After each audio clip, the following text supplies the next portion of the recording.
Good evening friends, dear students. मेरे YouTube channel पे आपका हार्दिक अभिनंदन है, स्वागत है।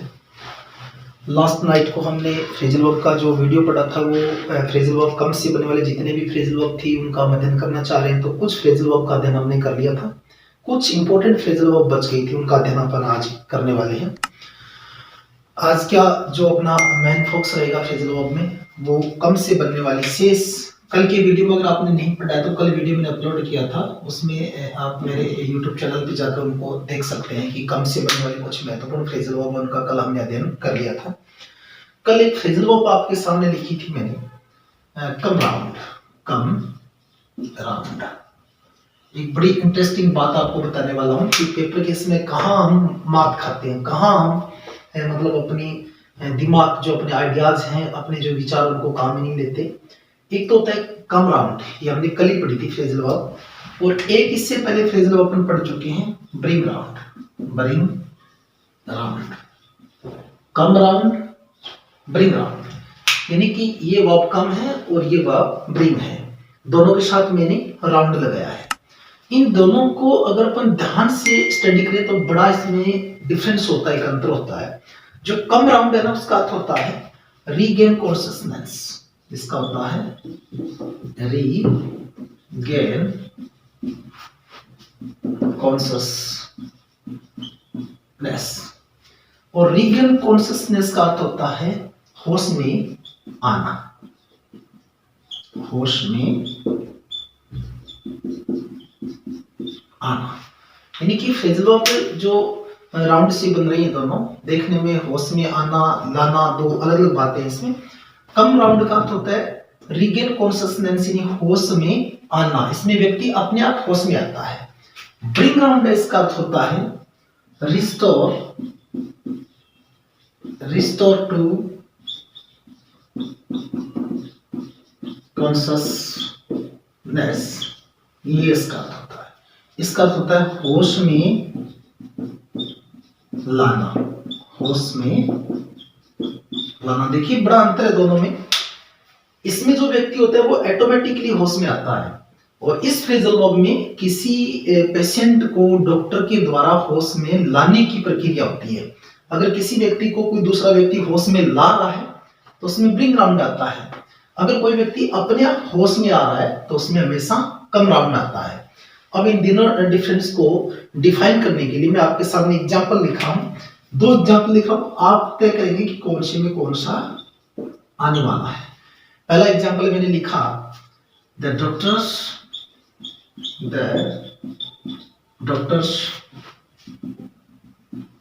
वुमेन, यहां पे एक ब्लैक मैंने छोड़ा है। The women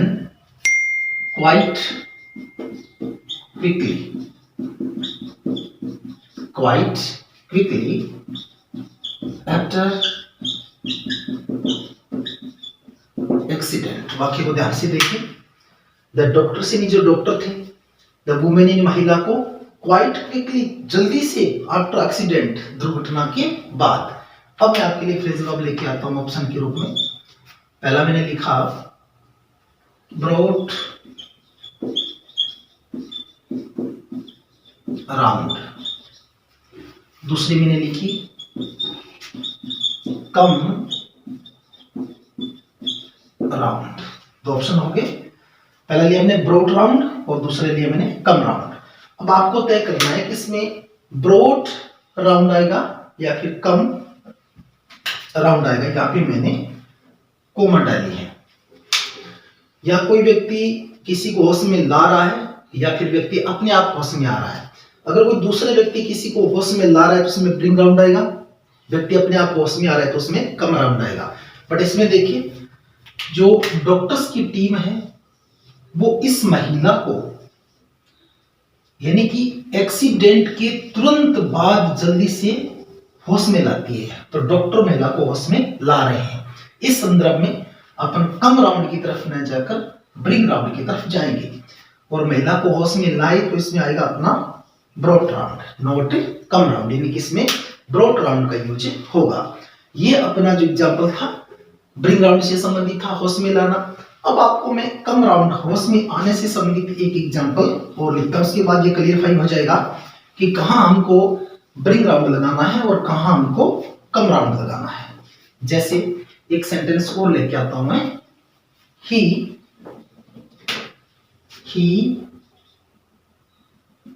to see us last night, he to see us last night। Option डालता हूं मैं, एक तो दिया मैंने came round और दूसरा दे दिया मैंने brought round। दोनों का डिफरेंस है, हिंदी अर्थ में अंतर होता है। ही यानी कोई अनजान व्यक्ति, अननोन पर्सन, टू सी अस हमको देखकर, लास्ट नाइट यानी पिछली रात्रि को, कि पिछली रात्रि को किसी व्यक्ति ने हमको देखा और वो होश में आ गया। यानी इसमें इस अननोन पर्सन को कोई दूसरा व्यक्ति होश में नहीं ला रहा, बट ये ऑटोमेटिक होश में आ रहा है। इस कंडीशन में आप बताइए केम राउंड आएगा या ब्रोट राउंड आएगा?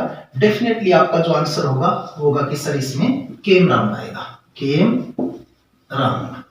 जो कंपटीशन अपन लोग फाइट करते हैं, वो कंपटीशन इन बारीकियों का अध्ययन करने से ही फाइट होता है। एग्जाम टाइम में सभी लोग पढ़ते हैं, लेकिन सफलता उन लोगों को मिलती है जिनका पढ़ने का जो रास्ता है वो बेटर होता है, उनका स्टडी मटेरियल चेन अच्छा होता है, उनकी सोचने समझने की शक्ति अन्य लोगों से अलग होती है, वो हमको अन्य लोगों से कई कदम आगे लेकर जाती है। और वो इस तरह के पॉइंट होते हैं जिनको कैच करना कि कम राउंड और ब्रिंग राउंड में अंतर क्या होता है। तो शायद आप अच्छी तरह से कम राउंड और ब्रिंग राउंड को समझ गए होंगे। अपनी फ्रेजल वर्ब चल रही थी कम, कल ये कम राउंड मैंने लिखाया था, मैं बताने वाला था कि ब्रिंग राउंड और कम राउंड में अंतर क्या होता है, लेकिन मैं कल इतना बता नहीं पाया, तो उस चीज को आज मैंने आपके सामने क्लियर कर दिया कि इन दोनों में अंतर ये होता है। नेक्स्ट फ्रेजल वर्ब पर लेके आते हैं, कम से बनने वाली 4-5 फ्रेजल वर्ब इंपोर्टेंट अपने पास और भी हैं। Come by, come by, come by का जो हिंदी अर्थ होता है ऑब्टेन, और ऑब्टेन का हिंदी अर्थ होता है प्राप्त करना, प्राप्त करना। ये फ्रेजल वर्ब का जो चैप्टर है वो सभी ये मल्टीपर्पस चैप्टर है, यानी कि बहुउद्देशीय है। ये कोई भी एग्जाम ले लो आप, चाहे रीट का ले लो, सेकंड ग्रेड का ले लो, फर्स्ट ग्रेड का ले लो, 10वीं ले लो, 12वीं ले लो, सभी में फ्रेजल वर्ब से संबंधित क्वेश्चन पुट अप होते हैं। इसलिए चैप्टर का मैंने चयन किया है। हाँ, एक जो बात और मैं बता दूं आपको, 1-2 दिन में ही यानी कल से ही मैं रीट के जो सिलेबस है उसके अकॉर्डिंग वीडियो डालने वाला हूँ। कल से मैं डेली नाउन से शुरू कर रीट का जितना पूरा सिलेबस है उसका डेली एक वीडियो मैं आपके सामने लेके अपलोड करूंगा, अपन पॉइंट टू पॉइंट पढ़ते चलेंगे। कम बाय का हिंदी होता है प्राप्त करना। जैसे मैं एक एग्जांपल देता हूं, how did you this rare book. प्रश्न उठा, how did you this rare book. Option डालता हूं, पहला दिया मैंने कम बाय, दूसरा ऑप्शन दिया मैंने केम बाय, तीसरा मैंने दे दिया कम राउंड, और चौथा मैंने दे दिया ना। 4 ऑप्शन को ध्यान से देखिएगा। How did you this rare book, rare होता है दुर्लभ, कि आपको ये दुर्लभ पुस्तक किस प्रकार, कम बाय का हिंदी होता है प्राप्त होना, केम बाय ये वर्ब की सेकंड फॉर्म है, कम राउंड होता है होश में आना, नन का मतलब सेंस कुछ नहीं, तो ये तो कंफर्म है इन दोनों ऑप्शन में से एक आएगा, ये तो आ ही नहीं सकता कम राउंड। हम देखें कि कम बाय आएगा या केम बाय आएगा, तो यहाँ पे जो साइकिल है वो डिड डाली है, और डिड के बाद हमेशा वर्ब की फर्स्ट फॉर्म का यूज होता है। इट मींस इसमें आएगा कम बाय, कम बाय, कि आपको ये इतनी दुर्लभ पुस्तक कैसे प्राप्त हुई, कैसे आपको मिली। तो ये जो कम बाय है इसका भी कई बार एग्जाम में प्रश्न है वो पूछा जाता है, बड़ी इंपॉर्टेंट इसको माना जाता है। कम बाय के बाद जो नेक्स्ट फ्रेजल वर्ब है वो मैं आपके सामने लेके आता हूँ, कम आउट। कम आउट, और कम आउट का हिंदी अर्थ होता है अपीयर या publish. Come out, come out का अगर अपन हिंदी अर्थ लेना चाहें तो इसको मैं बोल सकता हूं appear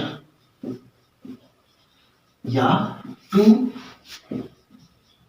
publish. To publish, appear का मतलब होता है दिखाई देना, प्रतीत होना, और पब्लिश का हिंदी होता है प्रकाशित करना। यानी दोनों की हिंदी आप भी लिखते जाइएगा। कम आउट का हिंदी होता है अपीयर यानी प्रतीत होना या दिखाई देना, और पब्लिश का अर्थ होता है प्रकाशित करना। जैसे एग्जाम्पल के तौर पे मैं ले के आऊं तो द स्टार्स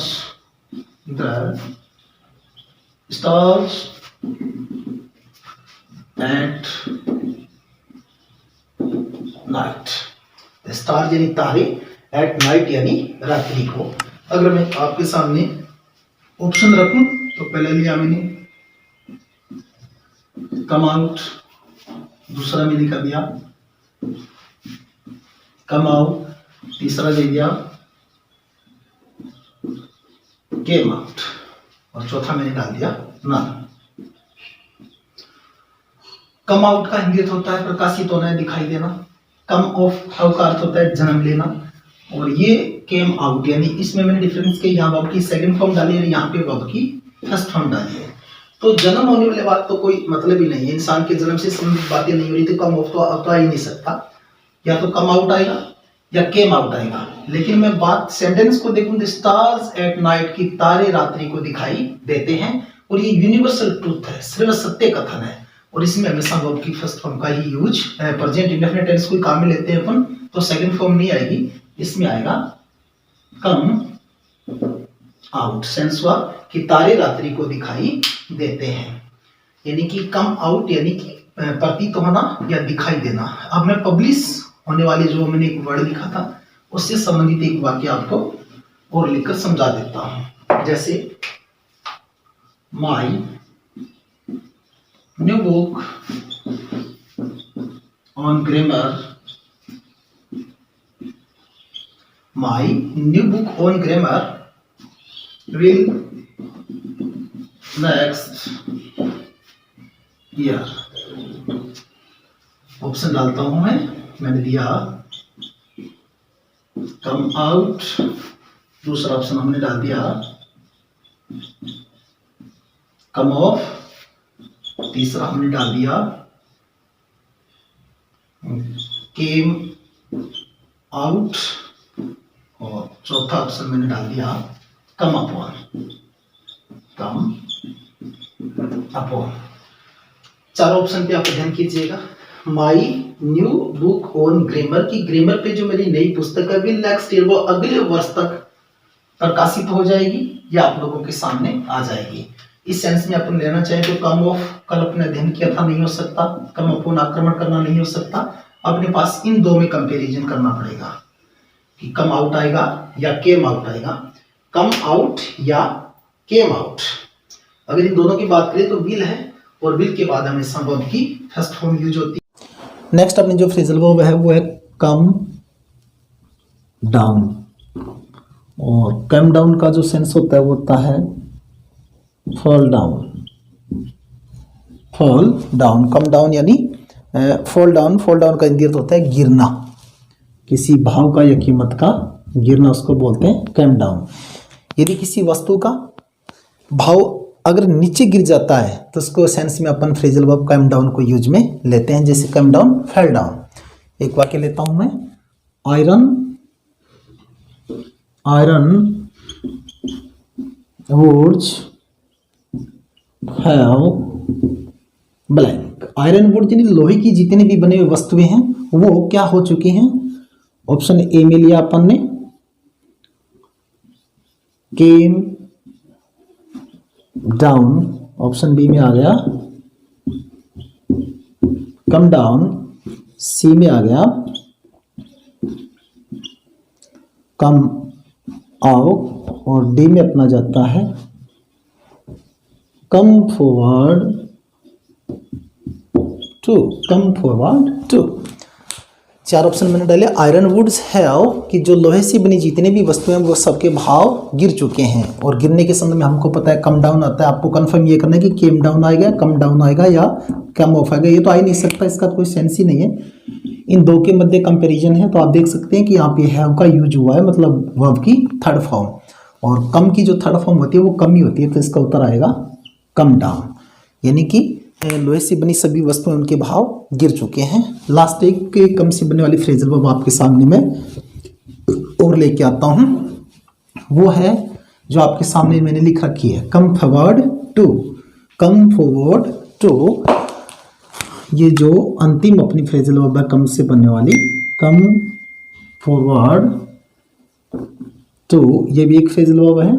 इसका हिंदी अर्थ होता है कि किसी की सहायता के लिए आगे आना, किसी की सहायता के लिए आगे आना, यानी come forward to help someone, किसी भी व्यक्ति की सहायता करने के लिए आगे कोई इंसान आता है तो उसको अपन कम फॉरवर्ड के द्वारा दर्शाते हैं, कम फॉरवर्ड टू। जैसे एग्जाम्पल के तौर पे मैं लिखना चाहूँ, several people to help the injured man। Option डालता हूं, कम फॉरवर्ड, दूसरा मैंने लिया कम फॉरवर्ड टू, और तीसरा मैंने लिया केम फॉरवर्ड टू। इन तीनों का बारी बारी से अध्ययन करेंगे कौन सा आ सकता है। सर्वल पीपल, इन बहुत से लोग, to help the injured man, घायल व्यक्ति की सहायता करने के लिए आए, इट मीन्स आगे आए। क्या इसमें मैं कम फॉरवर्ड लगा सकता हूं? नहीं लगा सकता, क्योंकि फ्रेजल वर्ब में सिर्फ कम फॉरवर्ड नहीं होता, कम फॉरवर्ड के साथ हमेशा टू का भी यूज होता है। तो आप ध्यान रखें, ये पूर्ण फ्रेजल वर्ब नहीं है, अधूरी है, इसके साथ टू आना भी जरूरी था। दूसरा मैंने लिया कम फॉरवर्ड टू, अब की बार टू तो आ गया है, बट वर्ब को आप देखिए, ये पास्ट टेंस की तरफ इशारा कर रहा है कि घायल व्यक्ति की सहायता करने के लिए बहुत से लोग आगे आए। तो ये जो वर्ब की फर्स्ट फॉर्म है तो प्रेजेंट टेंस की ओर इशारा करें, इसका मतलब ये भी नहीं आ सकती। ये है केम फॉरवर्ड टू, यही वो वर्ब है जिसकी मुझे तलाश थी, क्योंकि इसमें वर्ब की सेकंड फॉर्म पास्ट टेंस की तरफ जाती हुई। तो सर्वल पीपल केम फॉरवर्ड